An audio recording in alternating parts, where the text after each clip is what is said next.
nous allons aborder maintenant le chapitre des chroniques. La première, j'ai envie de dire, mon commandant, à vos autres, prêt, partez. On retrouve tout de suite Jessica Bamba qui va donc nous présenter le centre de commandement de l'année scolaire. Ça nous fera du bien en tant que mère, n'est-ce pas? Maman Jessica, maman Nadiani. Voilà. Alors aujourd'hui, Caroline, on va parler du centre de commandement de la famille, mais qui s'adresse un peu plus aux élèves. Pourquoi? Parce qu'on disait la semaine dernière que effectivement les enfants ont un rôle à jouer, mais les parents aussi. Donc ils sont obligés de s'investir dans les études de leurs enfants. Mais c'est pas toujours facile. On sait qu'une maman, c'est une super femme, mais alors parfois elle a besoin qu'on l'aide. Donc là, le centre de commandement, c'est une organisation. Alors c'est l'endroit comme le nom l'indique. C'est ta zone en fait de pilotage. C'est à partir de cette zone-là que tu contrôles toute la maison et les personnes qui vivent dans la maison. Donc voilà, là on va faire quelque chose d'assez pratique. Comme ça, je vais vous expliquer qu'est-ce que c'est exactement, comment est-ce que ça marche. D'accord, d'accord. Donc, si vous On va permettez. encourager Jessica Bamba. Merci. Donc, Nadani, j'ai besoin de toi. tu vas rejoindre son centre. Tu as beaucoup de chance, hein, tu as une assistante. Voyez-vous, voyez-vous. Voilà. Alors donc ici, ce qu'il faut faire, ce qu'il faut savoir, c'est que le centre de commandement, c'est un tableau si vous voulez, c'est un espace que vous allez attribuer à un espace de votre maison. Le but ici, c'est que tout le monde le voit, que ce soit vous les parents et les enfants. Et là, vous allez établir les emplois du temps de tous vos enfants, les emplois du temps de la maison, de ce qu'ils ont à faire en dehors même de l'école. Et ça vous permet en fait de passer et de voir plutôt que d'aller feuilleter dans vos différents cahiers. Quand vous avez un enfant, c'est beaucoup plus facile. Mais quand vous en avez 2 ou 3, ça devient un peu plus compliqué. Donc là, moi, j'ai 2 enfants. Hein. J'ai un garçon qui s'appelle Kenya et une petite fille qui s'appelle Osana. Voilà. Donc, Kenya est en classe de CM. Elles doivent être très jolies. Très jolie comme moi. Donc voilà, Kenya est en classe de CM. Donc là, j'ai l'emploi du temps de Kenya. J'écris rapidement. Voilà. Ensuite, Osana est en CP.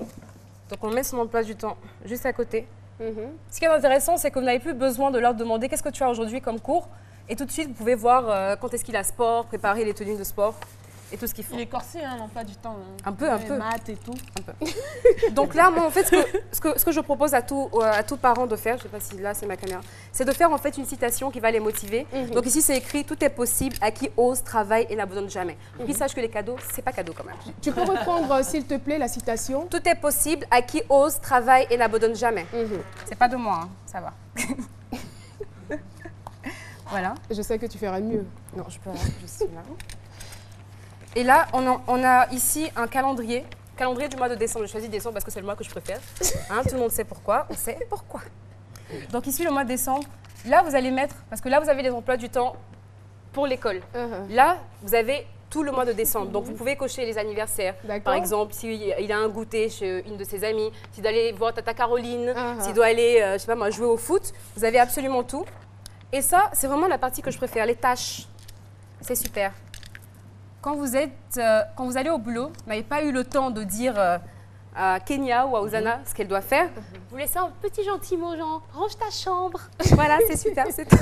Mais Jessica, est-ce que je veux savoir jusqu'en quelle classe doit-on suivre les enfants comme ça avec cette unité de commandement? Il n'y a pas d'âge, parce que le rôle de parent, c'est jusqu'à la fin de leur vie. Bien donc, évidemment, mais en fait, je me dis à l'adolescence, parce que les enfants, ils veulent affirmer d'une façon ou d'une autre leur personnalité. Donc, est-ce qu'ils ne vont pas se sentir trop surveillés par cette unité qui a beaucoup d'avantages? L'avantage, en fait, de ce centre de commandement, c'est que c'est aux enfants à eux-mêmes de marquer leur date d'examen, leur date de devoir. Il faut leur expliquer en fait que ça leur sert à être autonome, pour ne pas avoir les parents sur le dos à chaque fois qu'ils vous traitent comme un enfant. Toi, tu prends la responsabilité de dire « Ah oui, j'ai devoir le 4 décembre, il faut que je marque que j'ai devoir le 4 décembre ». Ça te permet à toi de te préparer parce que si tu ne regardes pas dans ton cahier, tu ne sauras jamais que tu as devoir à ce moment-là. Mais voilà. Si l'enfant n'est pas très honnête et qu'il ne marque pas en fait. C'est pour ça que c'est un partenariat entre les enfants et les parents. Donc si vous avez un enfant qui est tout à fait responsable, c'est bien pour lui. Et si c'est un qui est un peu comme moi, vous êtes obligé de le suivre, donc vous allez marquer vous-même ce qu'il a à faire. Et je trouve que c'est vraiment très pratique parce que c'est pourquoi, avant même d'avoir cette unité, il faut pouvoir bien les préparer auparavant. Bien sûr, discuter avec eux et leur montrer il faut vraiment leur l'intérêt de la expliquer chose. que c'est pour eux. que c'est pour eux et c'est pour les aider. Parce que parfois, Tout à fait. on oublie même qu'on a, des devoirs, sincèrement. C'est cela. Et là, c'est placé à un endroit de la maison que tout le monde voit. L'idée, c'est que tout le monde puisse le voir. Donc, s'il est caché, ça ne sert vraiment à rien. Voilà. Donc, c'est le son de commandement. Tout le monde peut le faire. Après, c'est vraiment, c'est à vous de le faire comme vous voulez. Vous pouvez mettre le menu, vous pouvez mettre les horaires de sommeil. Moi, je mets ici le code Mora du judo que j'aime.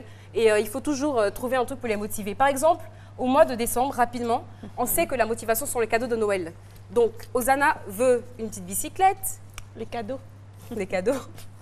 Et Kenya veut une voiturette. Donc, il faut mettre cette image-là pour qu'ils comprennent que s'ils arrivent à faire tout ça correctement, bah, ils auront tout simplement leur cadeau. Voilà. Bravo. C'est très intéressant. Tu voudrais rajouter quelque chose à la suite de Jessica? D'accord, oui, c'est Philo plutôt qui veut parler. On m'a demandé jusqu'à quel âge. Il a dit non, tous les enfants et autres. Donc il faut que l'enfant sache lire aussi également. Parce que quand tu vas mettre les tâches, s'il ne sait pas lire, il faut que... Bon, comment il va lire ça en fait? Il faut qu'il Philo, sache lire, à c'est ce que partir je de voulais quelle dire. classe tu as commencé à lire? Merci. Moi j'ai commencé à lire depuis la maternelle, la deuxième session. Ah d'accord. Voilà. Deuxième- Depuis la C'est qu'il y a des enfants qui sont aussi... Session de Il y a des maternelle. enfants qui sont aussi intelligents que toi. Voilà. Non, mais il faut beaucoup. préciser que ce n'est pas seulement pour les enfants, c'est aussi pour les parents, Pour c'est les pour les parents. aider. Parce qu'on ne peut pas tout retenir, sincèrement. Les moments sont surtout, forts. et les cahiers, C'est une très bonne idée. comme tu Et les disais, cahiers, quand on parce que préparait tout le temps- l'émission, c'est pas C'est toujours ça. évident Quand vous avez d'ouvrir. un enfant, Vous avez ça sous les yeux. c'est ça. Quand c'est vous plus avez facile. 3-4, c'est vraiment compliqué de feuilleter à chaque fois. Et toi, tu Donc, rêves c'est d'en avoir facile. combien des enfants? 2, comme là, 2, c'est prémonitoire. Comme moi aussi. Ce que je veux dire, c'est que c'est bon aussi. Tu dis, c'est au salon en place, ça, pour que tout le monde voit la chose, au fait. Ça dépend aussi des familles aussi. D'accord, Parce que Philo, pour toi, nous tu qui sommes rêves dans une d'avoir pièce, combien d'enfants? Moi, Oui. mon rêve, Oui, c'est ton d'avoir rêve. même peut-être 6 ans, 3 filles, Toi, il 3 te fera garçons. un mur, Voilà. pas un tableau, un Non, mur. je voulais dire, ça demande des pièces. Parce que ça, là, déjà, chez nous, même déjà, si on D'accord. place ça chez nous, ça a déjà plus moitié de la maison. Donc, Tu peux le mettre derrière la porte, sur la porte même. Merci beaucoup, Jessica, pour toutes ces informations. Et tout de suite, nous allons aborder un autre chapitre. Cette fois-ci, c'est un chapitre beauté, parce que nous avons, on va dire, une visiteuse qui est venue de très loin nous présenter quelque chose. Elle, son nom, c'est Sako Korotimi. Elle a été Miss Aoulaba 2015 en France. Miss Aoulaba 2015 France. Sako Korotimi, venez. Bonjour. Venez par ici. Elle est toute belle. ah ouais. Alors, bonjour et bienvenue. Voilà, tout le monde est content de vous recevoir apparemment. Très bien, oui. Bonsoir. Bonjour, Bonjour. pardon. Vous allez bien? Très bien, et vous? Alors, parlez-nous, s'il vous plaît, du concours Miss Aoulaba. Là-bas, c'est comme ça qu'on dit. Hein. Est-ce qu'il y a une différence? Il y a une grande différence entre le concours de France et celui de la Côte d'Ivoire? Non, il n'y a pas une grande différence, c'est les mêmes critères. Bon, Miss, c'est parce que c'est pour... Rapprochez-vous, s'il vous Voilà, plaît. c'est un peu européen, parce que c'est univers, Afrique, Europe. Donc, Est-ce qu'il y a des blanches qui y participent? disons, c'est toute l'Afrique. Ah, c'est disons, l'Afrique, voilà. hein, d'accord. Non, les blancs, c'est la Donc, pâte, toujours pour valoriser, on va dire, la beauté africaine. Tout à fait, Tout à fait. voilà. Et vous, dites-moi juste, qu'est-ce qui vous a motivé à participer? Disons, c'est mes enfants qui m'ont motivée. Au départ, moi, je suis quelqu'un de très timide à la base. On dirait pas. Hein. Ah bon Pourtant, c'est le cas. Donc, mes enfants m'ont obligée à le faire et puis on m'a entraînée et puis finalement j'ai gagné. Ah, les enfants. Hein. Ils avaient confiance en la beauté de leur maman. Alors, quand on est à Oulaba, quand on est Miss Aoulaba France et qu'on est de passage en Côte d'Ivoire, qu'est-ce qu'on vient y apporter exactement? On veut apporter beaucoup parce que moi je suis ambassadrice. Si j'ai été élue Miss Aoulaba France, c'est pour créer, disons, les femmes, aider les femmes surtout. Ah, et d'accord. puis passer un message aussi qui est très important et très fort vis-à-vis de... Lequel des messages, dites-nous? Disons, aider les femmes, disons, à se sentir parce que je fais partie d'une ONG. Donc c'est pour les femmes battues, les femmes excisées et la violence conjugale, voilà. Ah, ça, c'est bien. Oh, d'accord, c'est Miss très bien, Aoulaba, ça s'applaudit. Hein. Ouais. Jean-Michel? Miss Aoulaba France, comment est-ce que votre beauté, qui est indéniable, je l'avoue, elle est indiscutable, est-elle perçue par les Français qui sont, on le sait, friands de silhouettes sveltes et fines et tout ça?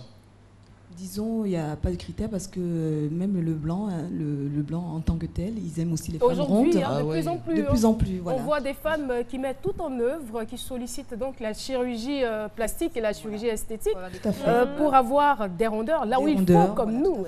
Oui, donc on peut s'en réjouir. Merci beaucoup. Merci pour le soutien. Loin de moi. Non, mais franchement, loin de moi. Le désir de vous frustrer, non. Quand même, enfin. Mais vous avez rencontré Aoulaba, Miss Aoulaba Côte d'Ivoire, vous l'avez vu? Non, on a vu juste le comité, on comptait les rencontrer, les Miss Aoulaba, mais elles étaient un peu occupées. Sinon, concernant les critères, quand vous dites que c'est les mêmes critères, parce qu'ici, les critères sont encore plus gonflés. Parce que les Aoulaba ici sont en forme. Bon, c'est pas comme avant. D'accord. Alors, Sako Korotimi, qu'est-ce que vous avez envie de dire à toutes les personnes qui vous regardent en ce moment? Bon, tout d'abord, je voulais saluer le public, saluer mon agent.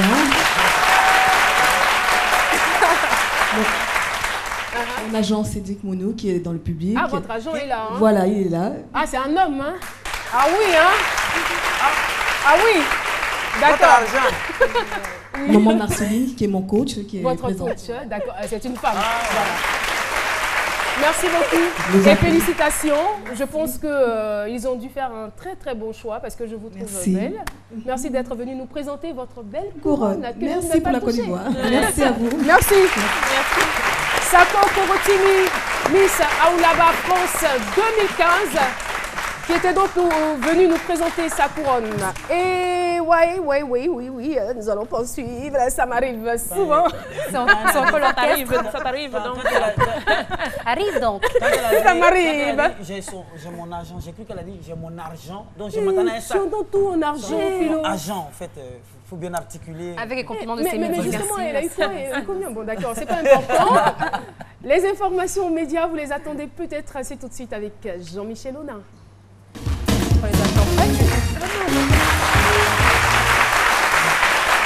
La télé, c'est pas que des images, c'est aussi des chiffres. On les appelle -10, -12, -16, -18 et on les retrouve au bas de nos écrans. Ce sont en effet des signalétiques pour protéger les téléspectateurs que vous êtes et que nous sommes aussi à la maison. Alors, mais que signifie-t-elle vraiment? -10 et -12 marquent des productions interdites aux moins de 10 et 12 ans parce qu'elles peuvent les choquer, les perturber leur mémoire à cause du recours répété à la violence physique, psychologique et à la sexualité adulte. Alors, ce sont des productions qui sont conseillées en général après 22 heures. -16 indique un programme érotique ou qui comporte des scènes de violence impressionnantes et devrait être diffusé après 22h30. Et pour finir, -18... Des scènes érotiques violentes. Non, érotique, des scènes érotiques et des scènes de violence impressionnantes. Pardon, j'avais pas compris. Alors, -18 signale un contenu, un contenu pornographique ou d'une brutalité extrême qui doit être passé entre minuit et 5 heures du matin. Mais est-ce qu'à ce niveau-là, parce que moi je suis toujours étonnée en pleine journée de tomber sur des films que tu décris en ce moment, on voit des -10, -12 à 10 heures du matin. À 10 heures. Bien, il y a... Et les enfants sont censés être à la maison, des fois ils sont en vacances, les parents sont au travail. Il y a quel moyen pour contrôler tout ça? J'ai vu un -16 à 20 heures une fois. Moi j'ai même vu un -18 à 10 heures. C'est pas sympa.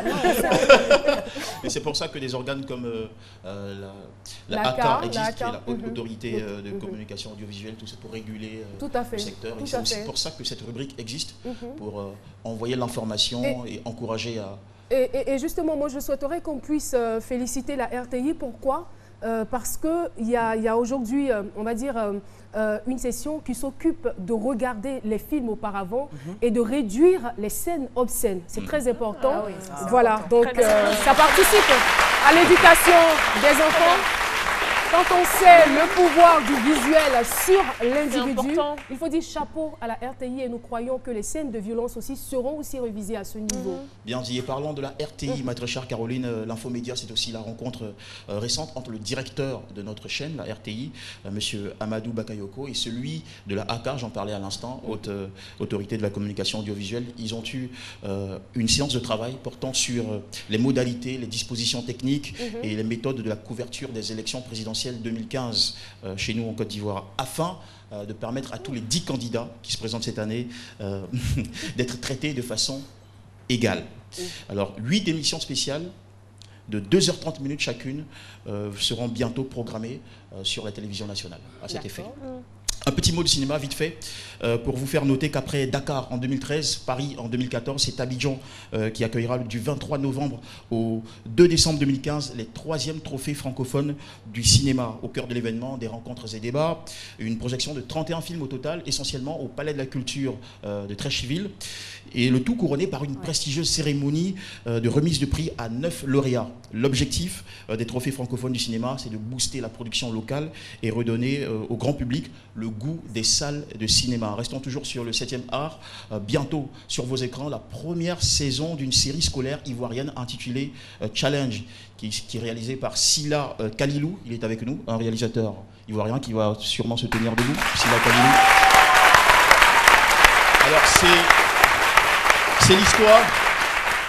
c'est l'histoire de collégiens adolescents au sein d'un établissement appelé Challenge. Ils sont confrontés aux tentations et frasques de la société. D'accord, je vois donc des jeunes filles juste voilà, derrière. ce sont des acteurs de la série. Il n'y a pas que les... Il n'y avait pas que les jeunes filles. Merci. Hey. Bravo, hein. Voilà, c'est déjà pour la première saison, c'est 26 épisodes. Et on y va pour le trailer. Le trailer. Parce que je suis abîmé, ça ne veut pas qu'on soit ensemble.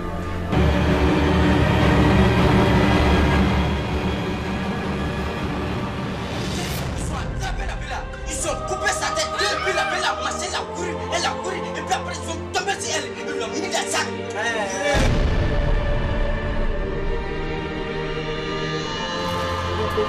Voilà, c'est ça, il a dit tu as vérifié avec moi.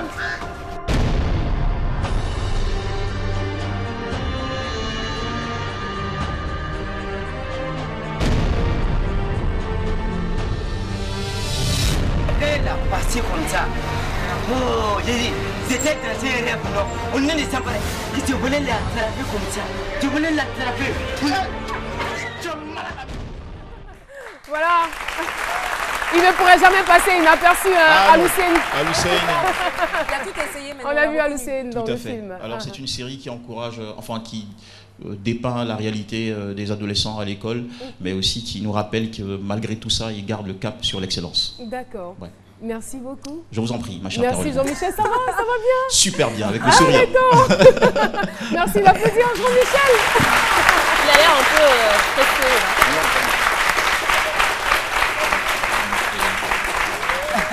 Évitez les messes basses pendant l'émission. Voilà. c'est Alors vexant. parce que là, je les vois échanger. Je ne sais pas s'il y a eu un refus quelque part. Donc il est en train de la m'aldouer pour qu'elle change de décision. Mais voilà, donc voilà. Nadiani a décidé de nous parler du refus aujourd'hui. Faut-il insister après un refus? C'est donc le titre de sa chronique. On la retrouve tout de suite.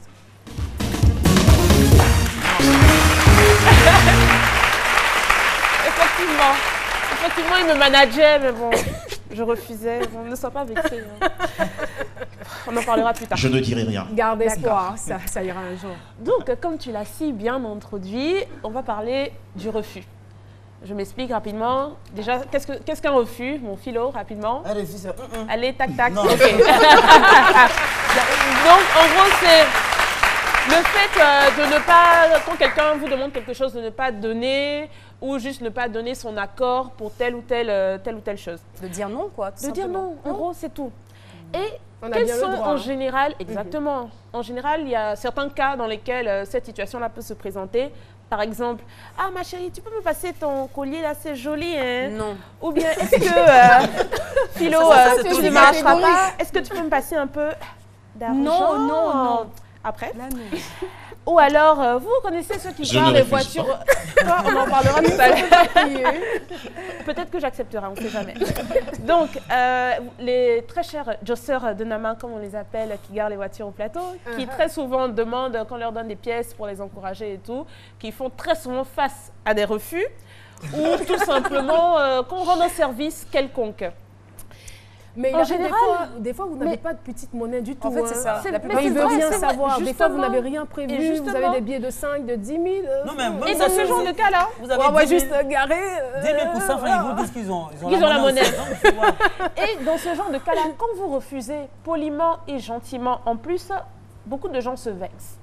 Ils ne le prennent pas bien. Ils vont dire, elle fait malin, ou bien elle ne veut pas donner, ou elle est méchante. Elle sort à la télévision, on lui demande l'argent. Elle a l'argent, la fille là. Ceux qui passent à la télé, la ils ont l'argent, elle ne veut pas donner.